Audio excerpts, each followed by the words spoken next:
Hello students, let us start with part 12, the last part of chapter photosynthesis. Today we are going to discuss about different factors that affect photosynthesis. Now if we talk about the factors affecting rate of photosynthesis, there are external factors as well as internal factors present within the leaves which affect the rate of photosynthesis. External factors include the intensity of the light, availability of carbon dioxide, the temperature and availability of water. If we talk about internal factors, it depends upon the content of chlorophyll, how much amount of chlorophyll is present. If lesser chlorophyll will be present, photosynthesis will be lesser. Amount of photosynthate. What is photosynthate? Photosynthate is a substance which is produced as a result of photosynthesis. For example, glucose, or then glucose is converted into fructose or sugars. So if this photosynthate is too much, then photosynthesis will be low and vice versa.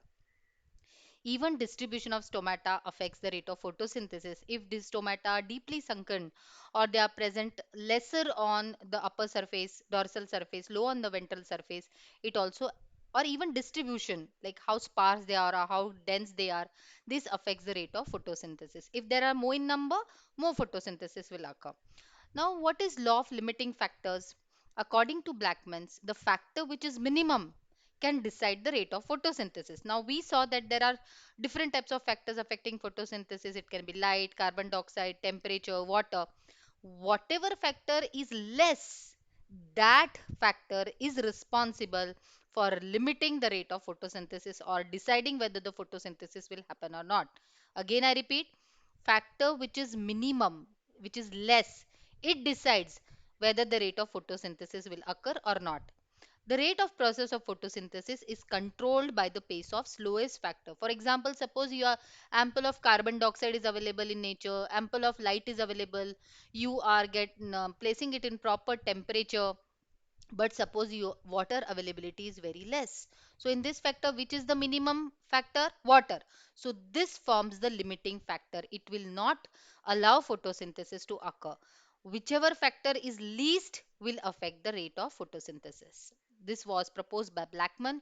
For example, these are green plants. Suppose they are photosynthesizing in a fixed intensity of light so that they can utilize 10 milligram of carbon dioxide per hour only.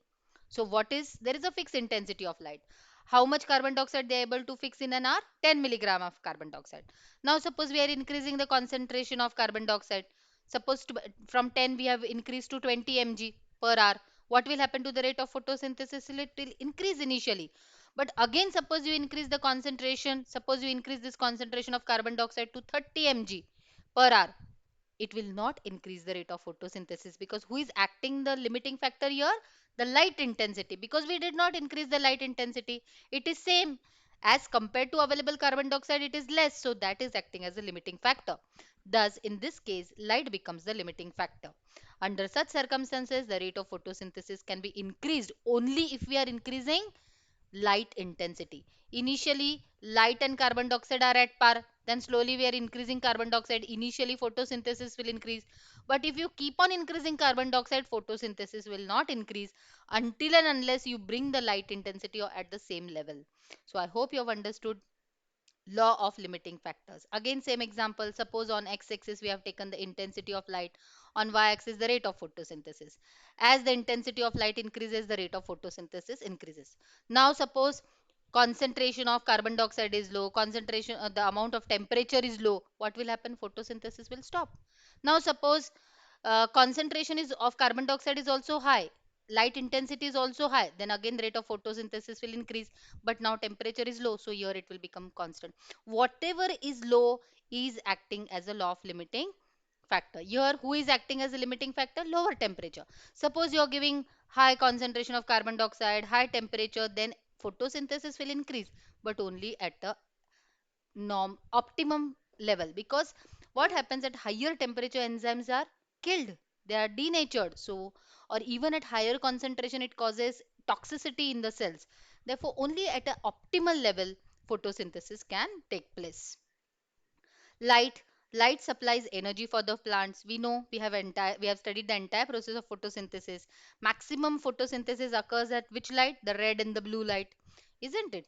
Photosynthesis decreases in plants which are growing under forest canopy. As they are growing in shady places, what will happen? Plants are not able to receive sunlight, so they cannot carry out photosynthesis, except some plants which are called as cyophytes. Cyophyte means what? The plants which love the shade. They can carry out photosynthesis even at lower temperatures, even in shade. They are called the shady plants or cyophytes. SCIOPHYTS. But there are some plants which are sun plants like the heliophytes, and they need optimum temperature and light intensity to carry out photosynthesis. So cyophytes are shade loving plants, heliophytes are sun plants. But photosynthesis will decrease in heliophytes if they are growing in shady region. Photosynthesis is maximum in bright light, but this bright light should be diffuse light.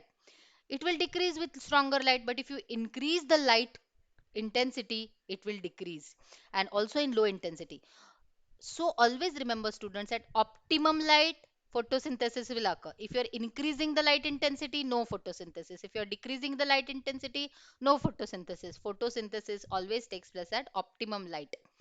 And the light, how it should be uninterrupted, it should be continuous for a longer period without causing any damage to the plants. This is a very nice chart. X-axis light intensity, rate of photosynthesis. As the light intensity increases, at minimum you can see there is no photosynthesis, then you increase the light intensity, the photosynthesis increases. This is optimum level. But beyond this, you increase the light intensity, at the maximum there will be no photosynthesis, so it is directly proportional to the light. Carbon dioxide. Main source of carbon dioxide for land plants is of course the carbon dioxide present in atmosphere, which is 0.3%. Under normal conditions, suppose temperature, light, everything is in normal level, then carbon dioxide acts as a limiting factor. How? You are increasing the concentration of carbon dioxide. Of course, initially what will happen? You are increasing the concentration, photosynthesis will increase by 1%. Look at this figure. Increasing the concentration of carbon dioxide, rate of photosynthesis increases only about 1%. But you again increase the concentration of carbon dioxide. In this case, see, you are increasing. What will happen? Photosynthesis will stop. Why? Because of carbon dioxide toxicity. So carbon dioxide, high levels of carbon dioxide, they affect the rate of photosynthesis negatively. Plants cannot carry out photosynthesis in presence of high percentage of carbon dioxide. Temperature, like all the other physiological processes, photosynthesis needs and suitable temperature, optimum temperature. We know for C3 plants 10 to 20 degree, C4 plants higher, like 20 to 30 of say 40 degree. But for xerophytic camp plants, they can perform photosynthesis as high as 55 degree. So in presence of plenty of light and carbon dioxide, photosynthesis increases with the rise in temperature till it becomes maximum. After that, if temperature keeps on increasing, then the rate of photosynthesis will fall down. Maximum plants, they perform the photosynthesis. C3 plants 25 to 30, or say 20 to 30. C4 plants still 45 degree, 40 degrees. But the xerophytic plants, camp plants, can perform till 55 degrees centigrade also. This is maximum temperature. Beyond this, there will be no photosynthesis. So even at minimum, photosynthesis won't take place. Even at maximum, it won't take place. It will take place only at optimum temperatures. Of course, which is different for C3, C4 and camp plants. Water. Being one of the very important raw material, water is also necessary for process of photosynthesis. Increase in water content, what will happen? The leaf will become more turgid, more cytoplasm, and more enzyme activity will be carried out, and this will help the assimilatory power of the cell because of hydration of the protoplasm. So increase in the water concentration helps in increasing the photosynthetic activity. Though this limiting effect of water is not direct, it is indirect. Indirect because if water quantity increases, then turgidity of the plant will increase, then the assimilatory power of the cell increases because of hydration of protoplasm, and then it affects the photosynthesis. So now let us talk about internal factors which are affecting the rate of photosynthesis. Chlorophyll. Rate of photosynthesis is proportional to the quantity of chlorophyll present. More chlorophyll is present, more pigments are present, more absorption will take place, more energy will be given out, and the rate of photosynthesis definitely will be increased.